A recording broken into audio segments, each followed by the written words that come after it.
live from the beautiful city of Texas City. I'm excited to be here. There's a lot of events that have taken place at the Doyle Center that I've been at.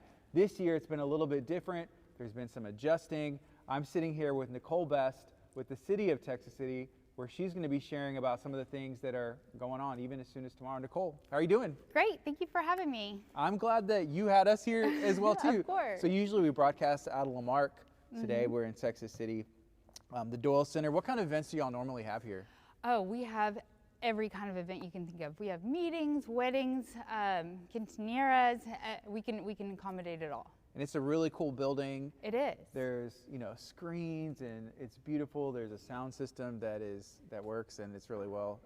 It does. Yeah. We have, the latest equipment here. We have a brand new microphone system, all new projectors. So you come here and you get first class. So what did COVID and 2020 bring for you guys? Oh, okay, other than a headache. No, so we had to shut down our operations. In Parks and Rec, I mean, that's what we do. We recreate, we have special events, and that hit us hard. Our last special event was our father-daughter dance in this room for about 700 people. And then that was February. And then March, we did have a spring break camp, but after that, March 14th, we shut down. And since then, we've been trying to figure out the new way to recreate. We went virtual. We had virtual lessons online, virtual arts and crafts. We even did pickups. We made arts and craft kits, come and pick up. We did coloring books. So we were trying to do stuff like that. But this weekend, we're actually going back with our first special event since February, and we're super excited about that. What is it? It's called the Drive-Thru Boo. So what does that mean? So it's literally a drive-through? It is a drive-through. So what it is we're trying to provide a safe and fun environment for kiddos to come and trick or treat. We've made up bags that have candy, some fun little Halloween stuff like maybe an eyeball or a plastic snake, and we've set up some decorations. So we normally for Halloween do it big. We love to do it big for Halloween. We have a haunted house, and we have moonwalks and a big trunk or treat. So we've been able to take all of those things that we use for our haunted house, and we're going to set them up outside. And so it'll be like a little more of a corny, spooky type of atmosphere that you can come. You'll drive under the east side awning in your car, and you can pick up a bag of candy and just say hello. Yeah, I was talking to someone yesterday, and they were asking about the Harvest Festival that we do at Abundant Life every year, and there may be like 1,000 people that come out over a couple hours. This year, they're doing something called Harvest at Home, making bags and saying, hey, come pick them up, so that way you can have some candy and some games, kind of like what y'all are setting up as well. But yeah, the more resources that people have, and I mean, they could hit up multiple, like come here, go there. And that's why we did it from 2 until 4:30. So they have the option to do their Halloween thing at night if they want to. They can come, you can come dressed. You'll have to stay in your car. We are not going to allow walk-ups because of COVID, and it needs to run smoothly with the drive-through. But that's what we want to do, a safe environment. When we were putting all the bags together, everyone wore their mask and they wore their gloves, put it in, and it's safe candy that we're providing for you. Yes. So, yeah. So in a typical year that's not 2020, what different events are you a part of?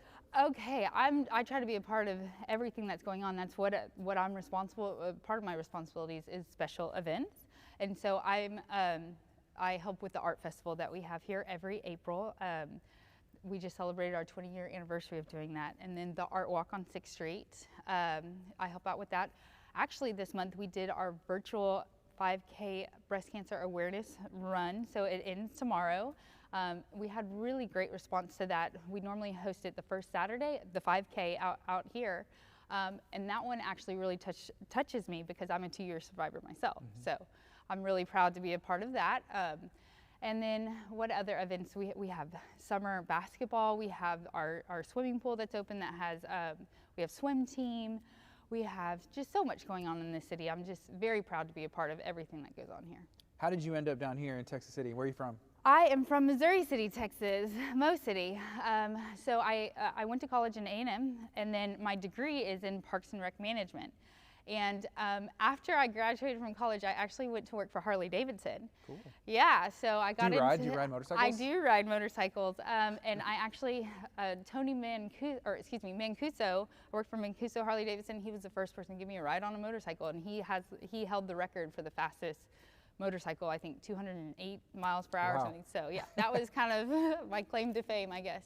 Yeah. So I ended up working there, and then I decided, hey, I need to get into the field that I got my degree in. I've always been athletic. I've always just enjoyed that type of atmosphere. So that's why I got my degree in Parks and Rec. And I applied in Texas City in 2007, and I haven't left. So you've been here since 2007? Yes, I have, yeah. Man, there's probably been a lot of events that you've been overseeing and a part of. Yes, so I can tell you I've worked 7 New Year's Eves here straight when I first worked here. So it was fun. I was able to celebrate New Year's so many times here and just different events.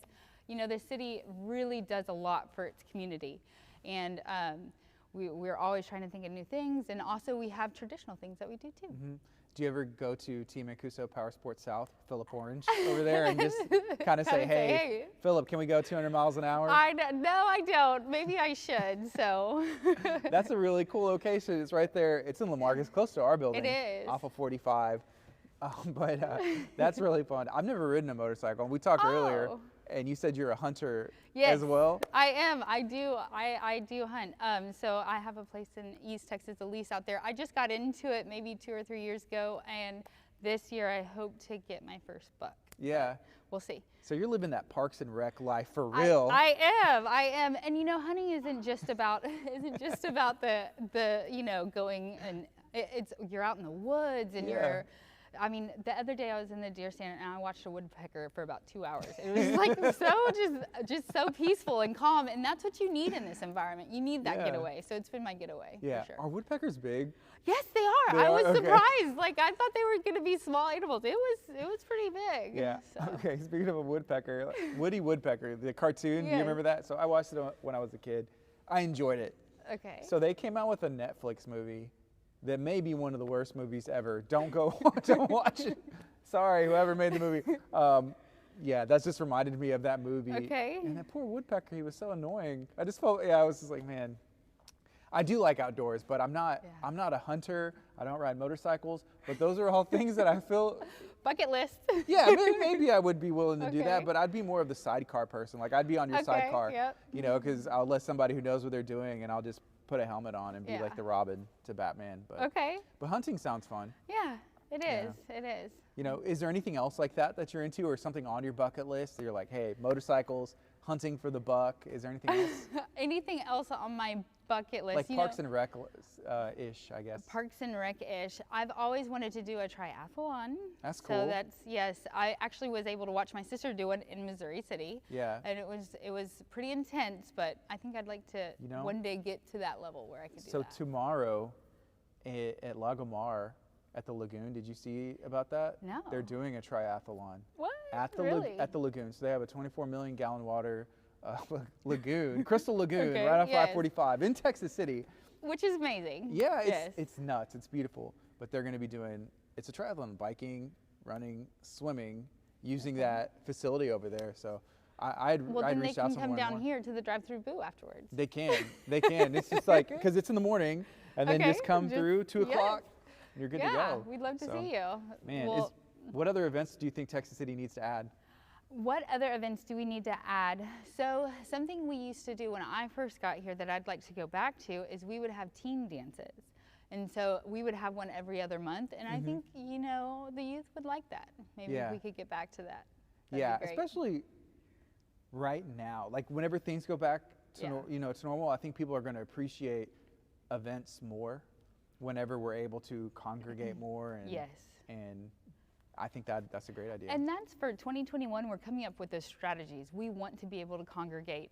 I mentioned our father-daughter dance, which is one of our largest events. Maybe this, for 2021, we could split it up and do it a Friday and Saturday night and have half the amount of people that come Friday and then Saturday. So still do it, but do it in a little safe environment where it's not 800 people in a room, right? Yeah. So we're really trying for 2021 is get events going again, but doing it safely. Right. And maybe a lot more drive-through stuff, but also things where people can come. So where can somebody go online or maybe in person to find out information to see the upcoming events that y'all are going to be rolling out slowly? Okay, so you can go to our city website and just go to the departments tab, hit Recreation Tourism. That's our website. You can see all of our great amenities about our natatorium, our outdoor pool, the convention center. And then also Facebook is where you can get the most up-to-date information, and our city calendar. Everything's on there. Thank you for joining today. Thank you. And thank you for having us. Of course. Yes, anytime. This is Gardy with KHEA Radio. We're broadcasting live from the Doyle Center in Texas City, and I'm excited to be here. Y'all be